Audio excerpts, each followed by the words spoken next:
नहीं काट रही है।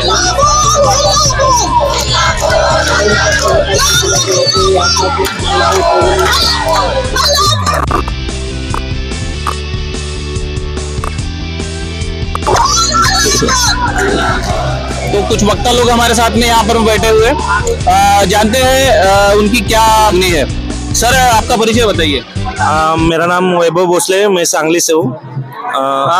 किन मांगों को लेकर आज उपोषण पे बैठे हैं आप? हम यहाँ पर जो लोग आए हैं इतनी भीड़ से, हम लोग आरोग्य डिपार्टमेंट में डाटा ऑपरेटर का काम करते थे और डाटा ऑपरेटर काम करते थे तो हमारे जो महाराष्ट्र गवर्नमेंट है उन्होंने राष्ट्रीय आरोग्य अभियान अंतर्गत जो हमको एक कंपनी को टेंडर दिया था, उसके माध्यम से हम 9,000 पेमेंट पद्धति से लगे हुए आप? हाँ, लेकिन थर्ड पार्टी से है। तो अभी क्या हुआ है कि कंपनी ने पहले तीन साल का जो पीरियड बताया हमको काम का, अभी 2 साल हो गए तो हमको कंपनी निकाल दे रही है।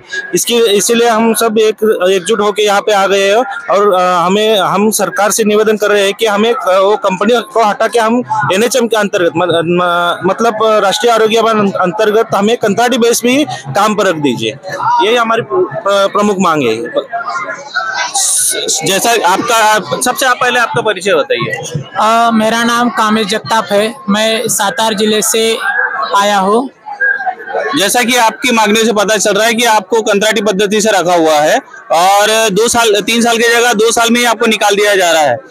क्या प्रमुख मांगनियां है आपकी वाली इस आंदोलन के माध्यम से? हमारी जो प्रमुख मांगनियां है, इस सरकार को इतना ही कहना है कि जो बीच में ठेकेदार थे उन्होंने ठेकेदारी दिए थे समय 3 समय का कालावधि हमको बताया गया था। उन्होंने उनका समय पूरा ना करते हुए 2 साल 2 महीने में ही कुछ लोगों को काम से निकाल दिया गया। कोई ऐसे भी है कि जिनको 1 साल पूरा होने के बाद भी निकाल दिया है। तो हम ये कहना चाहते हैं कि हमारा 3 साल पूरा ना होते हुए भी हमको कैसे आपने निकाल दिया। यही हमारी गुजारिश है सरकार से कि हमको 3 साल पूरा करना चाहिए था। नहीं, हमको अभी तो कंपनी भी नहीं चाहिए। जो NHM के थ्रू केंद्र शासन से 18,000 मिलते थे हमको मानधन के तौर पर मिलते थे, वो कंपनी को मिलते थे। ठीक है, कंपनी हमको शिकाऊ उम्मीदवार बोल के 9,000 विद्या वेतन दिया करती थी। वो हमें मिलता था, वो भी बहुत देर से मिलता था, कभी कभी 2-2, 3-3 महीने हमको वो विद्या वेतन नहीं मिलता था। तो हम सरकार से इतना कहना चाहते हैं, आपने जो ठेकेदारी लगा के रखी है उसको हटाओ और सीधा हमको आपके साथ मिला लो। जो 18,000 है किमान वेतन मिलता है वो हमको दे दो। यही हमारी इसी के लिए हम यहाँ पे बैठे हुए हैं। बहुत साल 35 दिन हो गए हम इधर बैठे हुए हैं। सर एक तरफ तो पूरे देश भर में कॉन्ट्रैक्ट बेसिस पे सारी भर्तियां हो रही है। महाराष्ट्र में भी एक GR निकला था जिसमें कॉन्ट्रैक्ट बेसिस पर भर्तियां की जानी थी। देश भर में LPG लागू हुआ 1981 में। उसके बाद में कोई विरोध नहीं हुआ। सबको ऐसा लगता था कि अगर प्राइवेटाइजेशन अगर हो जाएगा तो चीजें बहुत अच्छे से हो जाएगी। तो अभी क्या उसके दुष्परिणाम दिख रहे हैं? पहले आपका परिचय बताइए। मेरा नाम विनायक कांबळे, मैं सोलापुर से हूँ। प्राइवेटाइजेशन के दुष्परिणाम दिख ही रहे हैं। अभी जो आपकी युवा पीढ़ी है उन्हें फ्यूचर में कोई सिक्योरिटी नहीं मिल रही है प्राइवेटाइजेशन के हुए। कभी भी जॉब से निकालना पड़ता है, 1 साल हो गया, 2 साल हो गया, उन्हें जॉब में निकालना पड़ता है। कहा तो ये भी जाता था कि एक सरकारी कर्मचारी के पगार में 4 बेरोजगार को काम मिल सकता था। तो फिर आप विरोध क्यों कर रहे हैं? आप ये नियम जो आमदार MLA खासदार है उन्हें ही लागू पड़ता है ना। वो भी 1.5 लाख 2 लाख पेंशन लेते हैं, तो वो भी 20,000 30,000 में काम कर देगी। वो अगर सोशल वर्कर है, पॉलिटिशियन है, लोगों की सेवा के लिए अगर वो लोग है तो वो ये सब फैसिलिटी क्यों लेते हैं?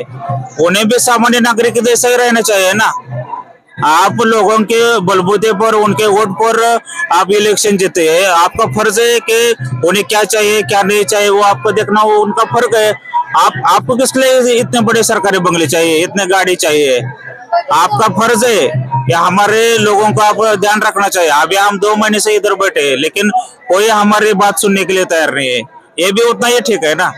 आप जो बोल रहे हो वो सही है कि प्राइवेटाइजेशन के अभी तो कोई राजनेता आपसे मिलने नहीं आया? कोई नहीं आया, कोई नहीं। तो प्राइवेटाइजेशन जो है वो अब युवाओं के लिए खतरनाक नजर आ रहा है, ऐसा कहना है आपका वाला। परिचय बताइए आप। रूपाली लोंढे नाम है मेरा, राष्ट्रवादी कांग्रेस पक्ष महाराष्ट्र महिला संगठक सचिव। जी।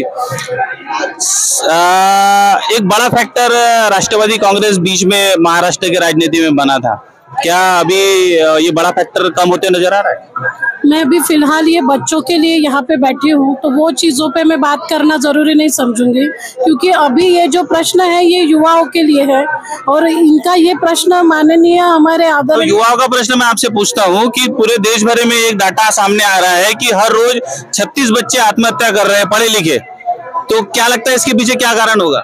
अभी जो आप जैसे बोल रहे थे बदलाव आया है, तो वो बदलाव ही इन सब चीज़ों का कारण है, क्योंकि ये बच्चे माननीय आरोग्य मंत्री साहब के पास गए थे पर उन्होंने बहुत गंदी तरीके से इनको धुतकार के भेजा गया है, तो वही वो परिणाम है। अगर वो चाहते हैं, हम किसी देश का नेतृत्व कर रहे हैं, हम महाराष्ट्र के लिए काम कर रहे हैं। जिस प्राइवेटाइजेशन के पहले वाहवाही की जाती थी, अब उस प्राइवेटाइजेशन को दोष क्यों दिया जा रहा है? पहले वाहवाही किया नहीं कोई जाती थी, ये देखो सवाल युवाओं का ही है कि पहले जो एक टाइम था तो पता नहीं चलता था बेरोजगारी क्या है, और अभी जो ये सरकार बनी है उसमें आप देख रहे होंगे ये पूरे ग्राउंड में बेरोजगारी के लिए लोग खड़े हैं, तो वो एक अलग बदलाव है। और ये बच्चे कोविड जैसे काल में काम कर चुके हैं और कोविड खत्म होते इनको निकाला गया है, तो ये बच्चे ही नहीं, ऐसे बहुत सारे युवा आप इस मैदान में देखोगे कि बेरोजगारी के लिए बैठे हैं।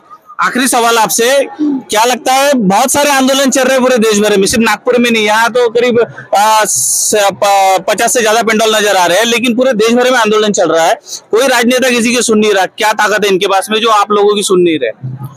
ऐसा देखिए, ताकत का बात नहीं, अभी जनता है, ये सब बच्चे हैं जिन्होंने इस सरकार को चुन के दिया है और आज उनको ही यहाँ पे उपोषण के लिए बैठना पड़ रहा है। तो अगर यही एक ताकत बन के आगे जाके लड़के सही चीज को सामने लाएंगे तो इनको इस तरह बेरोजगार और उपोषण के लिए बैठना नहीं पड़ेगा। तो साथियों, आपने देखा कि जिस प्राइवेटाइजेशन का पहले वाहवाही की जाती थी, ऐसा कहा जाता था कि जो सरकारी क्षेत्र है वो बहुत स्लो काम करता है और एक सरकारी कर्मचारी के जगह पर 4 बेरोजगारों को नौकरियां दी जा सकती है, लेकिन आज उसी प्राइवेटाइजेशन के जो दुष्परिणाम है ये पूरे देश भर में दिखाई पड़ रहे हैं। आज जो युवा बड़े पैमाने पे अपने वोट के अधिकार का इस्तेमाल करके जो सरकारों को चुन के ला सकता है, गिरा सकता है, उस युवाओं को भी आज यहाँ पर में उपोषण पे बैठना पड़ रहा है। आने वाला समय इन युवाओं को और आने वाले युवाओं के लिए किस तरह का होगा ये तो आने वाला समय ही बताएगा। मैं राकेश गजबी, कैमरामैन सचिन श्रीराम के साथ, नागपुर। धन्यवाद।